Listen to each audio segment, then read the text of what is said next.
ایک اور واقعہ حدیث کی کتابوں میں ملتا ہے کہ حضرت کعب رضی اللہ تعالیٰ عنہ غزوہ تبوک میں شریک نہ ہوئے. کچھ اور بھی تھے جو شریک نہیں ہوئے تھے، لیکن جو منافقین تھے انہوں نے طرح طرح کے اعذار بیان کیے. حضرت کعب رضی اللہ تعالیٰ عنہ نے اپنی غلطی کا اعتراف کیا.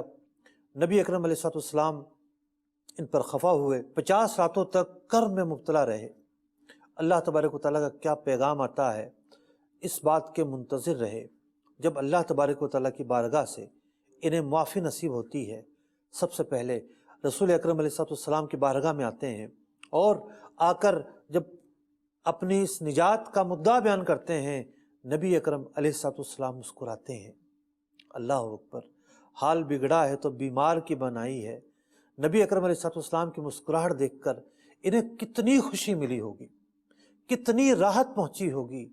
ان کی خوشی اور فرحت کا جو احساس ہوگا وہ کتنا بڑھ چکا ہوگا. یہ مزید ارشاد فرماتے ہیں کہ میں نے نبی اکرم علیہ السلام کو مسکراتا ہوا دیکھا. کان رسول اللہ صلی اللہ علیہ وسلم اذا سر استنار وجہہ کأنہ قطعۃ قمر. جب نبی اکرم علیہ السلام مسکرایا کرتے تھے، جب آپ کے چہرہ مبارکہ پر مسکراہٹ ظاہر ہوا کرتی تھی، تو آپ کا چہرہ اتنا حسین ہو جاتا گویا کہ چاند کا ٹکڑا چمک رہا ہے. نبی اکرم علیہ السلام کی مسکراہٹ کے کیا عالم ہیں. اس ایک مسکراہٹ پر حضرات صحابہ کرام علیہم رضوان اپنے سب غم بھول جایا کرتے تھے. اندازہ تو لگائیے، 50 دن سے کرب میں مبتلا ہیں، انہیں اس کرب سے نجات ملی ہے.